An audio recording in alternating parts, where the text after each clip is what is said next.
until it off-gases. You get a change in the actual structure of the makeup, the molecular makeup of the fuel that's in there, and that is everything, whether it's carpeting or things that are on the wall or your bedding or what have you. And when it reaches its ignition temperature, everything ignites all at once. And what we're seeing right now is that we've got a heavy volume of fire that has now gotten up into the roof space here. This home burning now, heavy volume of fire at 8224 South on Lafayette, just off the Ryan.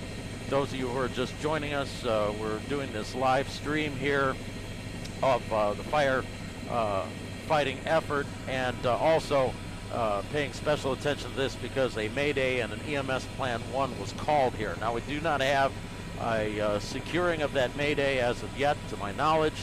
That has not been passed on yet. The EMS Plan 1 dictates that you have 5 ambulance response here. When we arrived on the scene between about 5:15, 5:30 tonight, we had companies working up on the roof here, a single family home, single story with a relatively low peaked roof.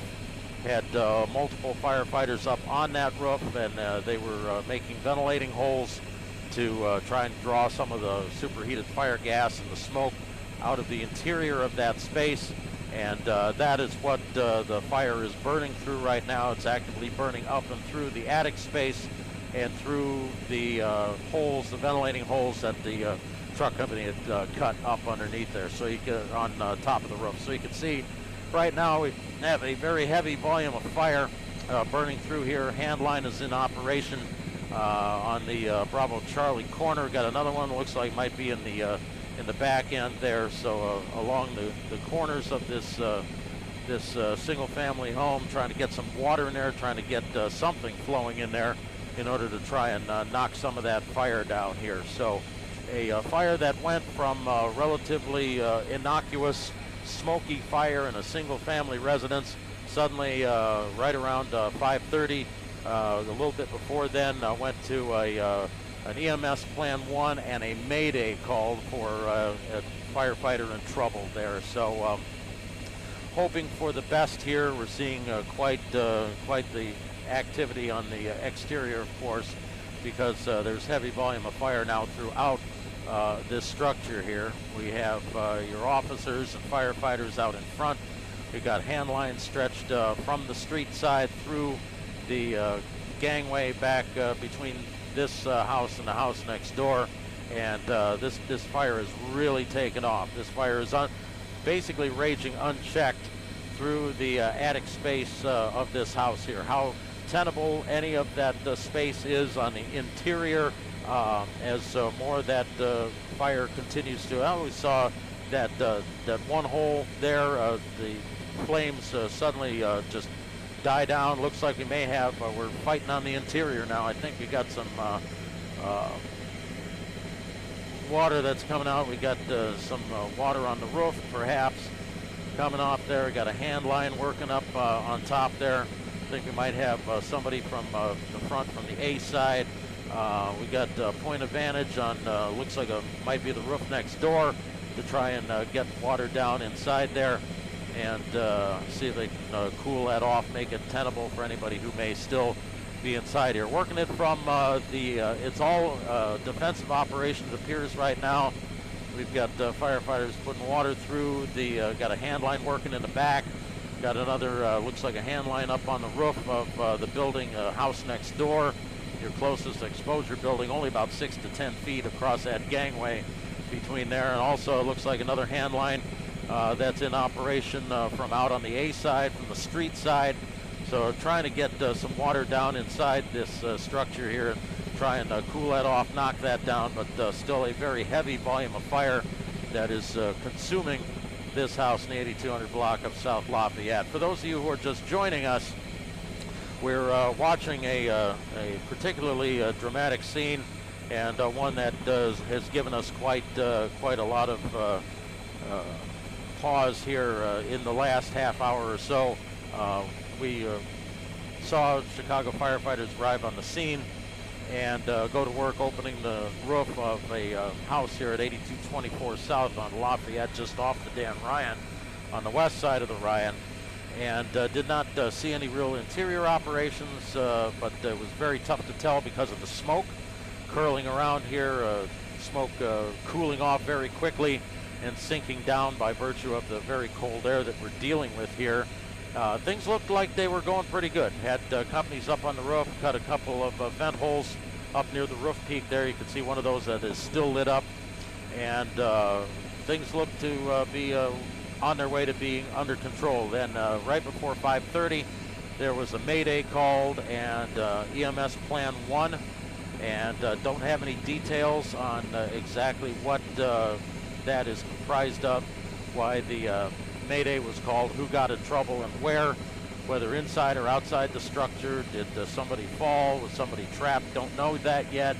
So we're keeping good thoughts for the firefighters on the ground here. We do have hand lines in operation from just about every side now, and point of vantage on the structure down to the south. We got a, looks like it might be a two-story. They're walking the roof line right now, the roof peak, and getting water down into the seat of the fire that seems to be heaviest toward the rear of this structure. But the inside, you can see the back windows here. On the alley side, the Charlie side of this structure, those are all lit up. They took the window glass out of there. They're putting water in from the back side, from ground level. Got a hand line working there, hand line working off the house next door. But a heavy volume of fire throughout, at least, especially in the back, especially in the rear of this home in the 8200 block of South Lafayette. We do not have any word of the actual Mayday being secured, or the Plan 1 being secured or struck at this time. So we're continuing to monitor that. As soon as we get that information, of course, we will let you know, and then everybody can let out a collective sigh of relief here. But still, whenever you call a Mayday, I've been in the fire service for the last 20 years, and the standing rule is, if you think you're in trouble, you're in trouble. And do not hesitate to call a Mayday. That's what everybody is there for. And what would happen is that they would move all of the radio operations, radio traffic, to another frequency. If you have communication with a firefighter that may be inside the structure that is on their primary radio frequency, they will keep that and establish communications that way and maintain communications, because you need to know who's in trouble, where they are, what's their air state, how much air do they have, and exactly what kind of resources are needed to get in there and effect a rescue. So we still have quite a large presence, of course, with the Mayday call and the Plan 1 still in effect here at 8224 South on Lafayette. Single-story home. Pull up on a working fire like this, got some smoke coming out, and that's where smoke reading really comes in handy. Your volume, velocity, color, density, how deep is it in the structure, where is it originating in the structure, how hot it might be, what is being consumed. All of those are things that the firefighter is going to be looking for when they first pull up on the scene. Company officer is going to make the 360, kind of check things out, see what is going on. Is there anybody that is reported trapped on the inside of the building? That changes all of the operation there when your first new companies arrive, because you're going to try to do an aggressive interior attack. Is it an unoccupied structure, in which case you're going to go defensive and fight it hard from the yard, stay on the outside there. There's all sorts of tactical things that you have to consider when you first roll up on any kind of a fire. One room fire, smoke showing, you could get in trouble. You could have a wastebasket that catches fire. Fire is dangerous, regardless of how big the structure might be, regardless of what is involved there. There are a lot of considerations when you just pull up. It's not just a case of pulling up in front of a building and putting the wet stuff on the red stuff and making it go away. There are a lot of things you have to consider, including building construction. How is this building potentially going to hurt me? Some buildings are built, most buildings are built with efficiency in mind, not necessarily life efficiency, but for the occupants inside there. You could have open spaces, you could have had modifications done to the interior where a remodel could change an entire floor plan. That's why whenever you go out on an EMS call that you're inside of a structure, you make a mental note. When you go into a bungalow, is it different than an American four-square? Is it different than a two-story or three-story? Maybe it's a walk-up or a brownstone or a flat. In this case, we got a single-story home. Here, something went wrong. Mayday was called. An EMS Plan 1 brings 5 ambulances to the scene. And so now you have to play it where it lies. You have to analyze theory. That's what we call it in the fire service. Where's it been? Where's it at? And where is it going? And right now, you got the firefighting effort. Obviously, it looks mainly defensive here. We've got point of vantage from the 2-story that is just to the south of the original fire building. Got a couple of hand lines there. Guys have gone up on ground ladders to be able to get water down into those ventilation holes. You'll notice that they are symmetrical. They're rectangular holes that were cut by the truck company that was up on the roof here a little while ago when we first arrived. Fire broke out around 5:15 this evening, and it looked to be fairly under control. We had fire suppression operations going on. We had companies up on the roof. The truck company would be on the roof. The engine company would be delivering the water. The squad company would be doing search and rescue. There's all sorts of levels of things that happen at even just what would be a standard fire. If you got a fire in a structure of any sort, there is a complete command structure that goes into effect right away, and things get changed up quite a bit if somebody gets in trouble. And right now, we've got a Mayday that was called, an EMS Plan 1 that was in effect here for this fire, and that's why we're bringing you the live continuing coverage of this on our stream. So those of you who are just joining us, let's recap back up just a little bit here. We're over a single-family, single-story residential structure that caught fire in the 5 o'clock hour about 45 minutes ago now, in the 8200 block of South Lafayette. So this is along and just above the Dan Ryan, on the west side of the Dan Ryan here, about 8200 south. I had companies working here, had smoke showing, had companies up on the roof. The truck was on the roof, the engine company was going to work, and something happened.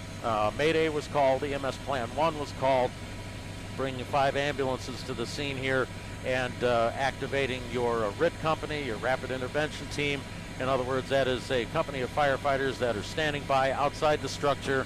They're masked up, they're ready to go, they're on bottle air, they're ready to go and make a rescue should that take place, whether you fall off the roof or something happens on the interior there. So it looks like, all right, we're just getting late word in my ear, and everybody who's watching this can let out a sigh of relief along with us up here in Skywatch. Just getting late word, all members are accounted for. The Mayday has been secured. So that is the best news that you can hope for here, and that's what we've been praying for the entire time that we've been circling this building. So we'll have more on our commercial broadcast here. Kind of an emotional moment for me, being in the fire service, learning that everybody is accounted for. And so we're going to jump over to our broadcast side, and thank you very much for watching us, and really glad to know that everybody is accounted for. Chris Havermill, CBS News, Skywatch.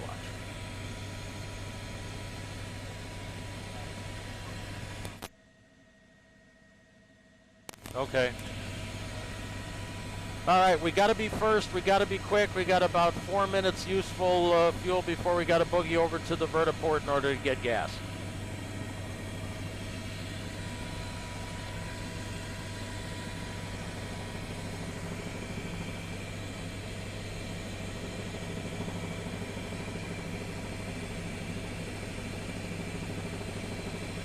Okay, top it, then done. So you got the Mayday's been secured. Has the Plan 1 also been secured?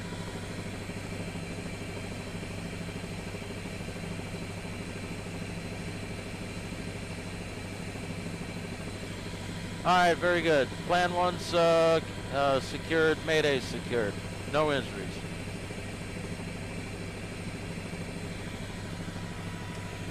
That's the best news I've heard all night. All right, we're standing by.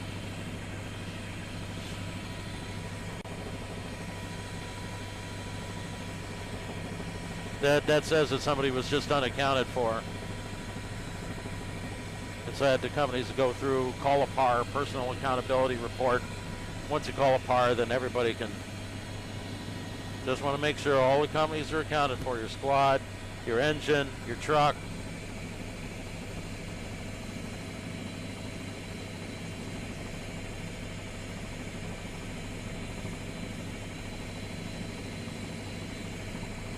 That's nice. We finally got the truck up and working.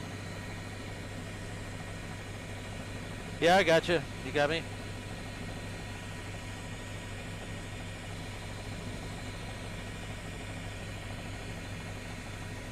Okay. Erica in, Erica out.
All right, Zach.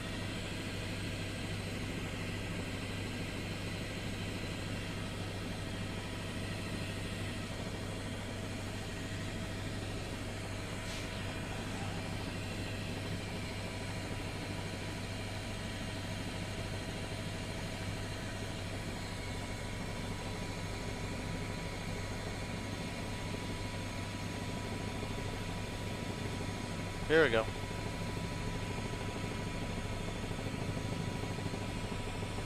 Got it.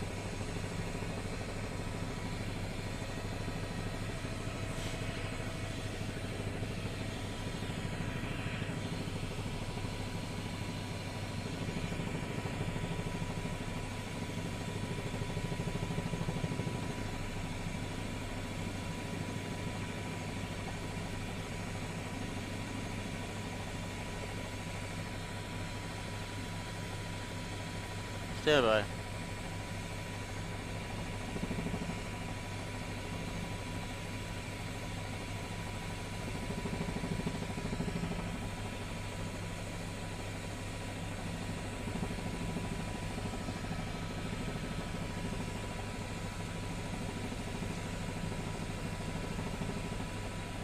Anybody in the fire service, anybody who loves or respects the firefighters here or related to one, got an early Christmas gift just a few minutes ago. The Mayday has been secured. The Plan 1 has been secured. All members are accounted for. And there were some heart-stopping moments in the last half an hour seeing the flames burning through the top of the building with somebody that was not accounted for, but they've done a personal accountability report. The fire is well on its way to being knocked down now in the 8200 block of South Lafayette, and everybody apparently here is okay. So cause and origin to be determined. There's still a lot of work to do here on the south side. Erica, back to you.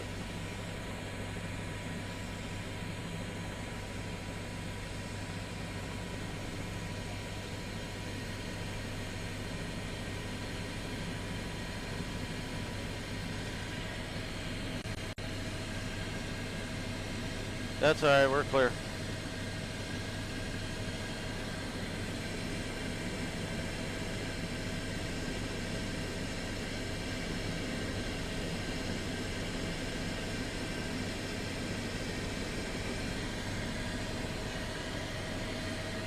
Alright. Going to the vertiport? Alright. Oh, whatever.